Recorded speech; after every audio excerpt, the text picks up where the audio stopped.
Hi friends, welcome back to Farm 812 today. Wanted to come to you guys on this busy weekend, talk about some of the things that we've been doing here on the farm, and also, of course, to continue encouraging you to prep, be ready for anything. I've said it many times, I'll continue to say it. I think that we are headed towards an economic hardship, and I think that we're going to see some times when it's really difficult to get items from the store, and that will be our biggest factor for a while, just not having access to food and water and so forth. That's the biggest reason why I come on here and encourage you guys to be stocked, be ready, prepare your pantries. But there are so many reasons why you should be prepared. That's just one of them. That is the biggest motivating factor for me and my family right now. But it is also things like Tropical Storm Debby that has made landfall. As you saw from the thumbnail clip before you started my video, Tropical Storm Debby has made landfall in Fort Myers, Florida. That was where that thumbnail photograph comes from. So you can see that they are already experiencing flooding in that area. If you live in Florida, Georgia, South Carolina, anywhere along the coast there that is expected to have to deal with any of the remnants of this tropical storm, guys, if you've not already been prepping your pantries, take steps now if you haven't already, because you will be impacted by it. So these are just, like I said, there are a number of reasons to always be ready, always be ahead, and these are just a few. So some things we've been doing here on the farm the last couple weeks have been, we actually did have the ability to get away for a little while, and soon I'll be showing you guys a little bit about the fun that we've had on our time to get away. It's been a while since we've done that, and like I said, I think things could get a little crazy at the end of this year. So while it didn't financially impact us, we chose to do that now and be ahead of the chaos. But I wanted to talk to you also about some things that I'm doing to continue to prep our pantries here. So today, you guys get to come with me as I unbox. I bought the 12-pound box of the Butler soy curls. This is a wonderful protein option great for long-term storage. Here at Farm 812, we've recently made some dietary changes, so we're not eating as much meat as we used to, so we're finding alternative sources to get our protein, and soy curls are definitely one of our favorite items to do so. So you guys are gonna come along with me. We're gonna unbox this, and I'm going to show you exactly what I do with our 12-pound box, because this takes a little bit of sorting. Well, technically it doesn't, but we choose to do that because it makes it a lot easier down the road when I'm ready to use these in a recipe. So I thought I would share that tip and trick with you guys. Again, if you were looking for ways to stock your pantry with lower cost items that are shelf stable, this is going to be a great option for you. I'll talk about some of the ways that we use our soy curls in the place of meat, and they are exactly what it is. It's just dehydrated soy. So I'll talk to you about a few of the ways that we use that, but come along with me. I'm going to show you how we start this process of sorting our soy curls. So let's take a look. Okay, so we're going to start by unboxing the soy curls so you guys can see exactly how they come. And here I am fancy. I have my fancy box cutter here with me. Don't try this at home, but we'll open this up here and you guys can see.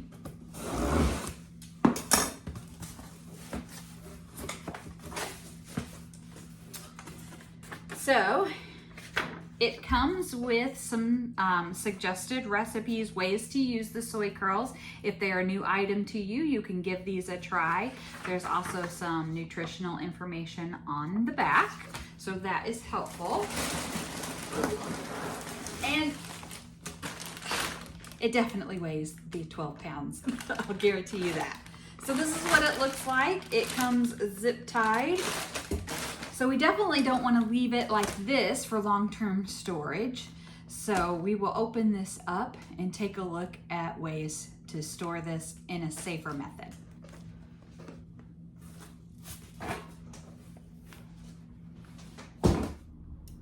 Okay guys, so all I've done is grab 4 separate containers that I can separate these into, and we will cut open the bag and begin doing our swap.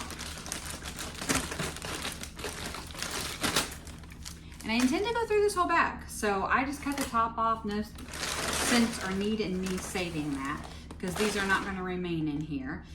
But you'll distinctively see, so here is a dehydrated soy curl. And these can be used in place of any chicken recipe, pork recipe. I have not personally tried them as a steak alternative, but I have seen recipes out there that use them that way.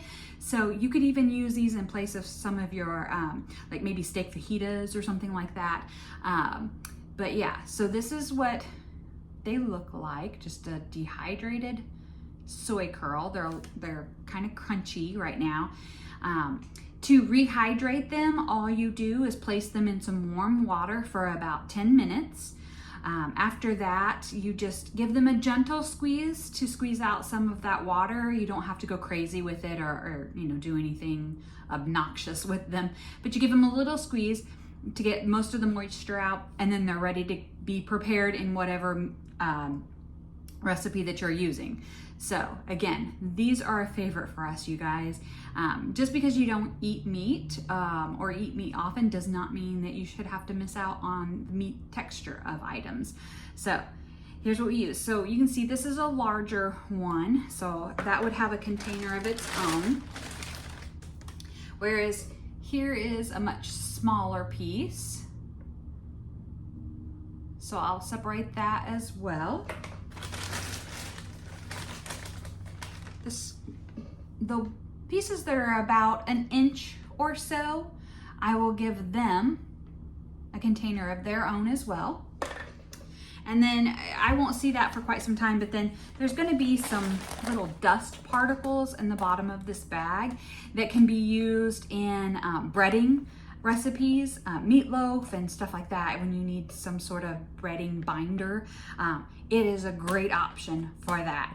So I'm going to just go through the bag little by little, grabbing each of these pieces. So again, just to give you an idea here, I've got the much larger, let me get one that's a little straighter. So I've got the much larger pieces, the pieces that are, about an inch or so. Still good size pieces, but not really the inch items. And then we'll have the dust. So 4 different options. I'm going to get to separating those and bring you back in here in just a moment. Okay guys, here is the 12-pound bag all separated out, bringing you in here so you can get a closer look at how I sort these. So I take the longer pieces that are, over, I don't know, 2 to 3 inches. I get these longer pieces and I separate them out, and that can bring you in here too for like a closer look at what the texture is. Like I said, these are just dehydrated soy. They are non-GM, why can I not say that? Non-GMO, so they're super healthy for you. Now, just 3/4 of a cup, that's measured when they're dry. 3/4 of a cup is 11 grams of protein. So these are a wonderful meat substitute option. They pack a lot of protein for you. So these are the larger sizes I separate. Then something that we often do here at Farm 812 is have the soy curls as like pulled pork or like shredded chicken, something like that. And so a great size for that are these that are 1 to 3-ish inch pieces that we can put into recipes here. So you can see these are what I would consider like my medium size. And then anything that's smaller than that, so like these little chunks that are less than an inch. Oh, this one's more over there. You know, just these little chunks that are left over. They don't really meet the other sizes. These are great for like soups, anything that you would use like ground chicken or ground beef in. This is what I would use these for in a recipe. So that's a great size as well. And then here we have more of like the crumbs, which are a great breading option. We can put them in, you know, if you do eat meat, like meatloafs, something like that. You can do it breading on items if you want something that seems a little more deep fried or something like that. So these are great options. Again, you could even bread your chicken with it if you are a meat eater. So here's what it looks like more when I get it all separated out. And this took me about an hour. Now I was working by myself and I did have the occasional interruption here or there, but you can see it gave me several bags. Now these will be placed into vacuum sealed bags for long-term storage. And now I will place them in the freezer as well for my long-term storage. I just prefer them that way. Nowhere does it specify that you need to do that. It is a personal preference. I just don't want to take any chances on them becoming rancid or anything like that. But again, you absolutely don't have to do that. It is just a personal preference. So this gives you an idea here. And like I said, a portion size is 3/4 of a cup, 11 grams of protein in that. Now we have found here at Farm 812, we use about 6 ounces per meal. So when you factor all of that out, if we were to strictly eat these for every single meal, we could eat for 30 days. So roughly 30 meals. So this is a wonderful long-term shelf-stable item that took just a little bit of time to prepare and get set.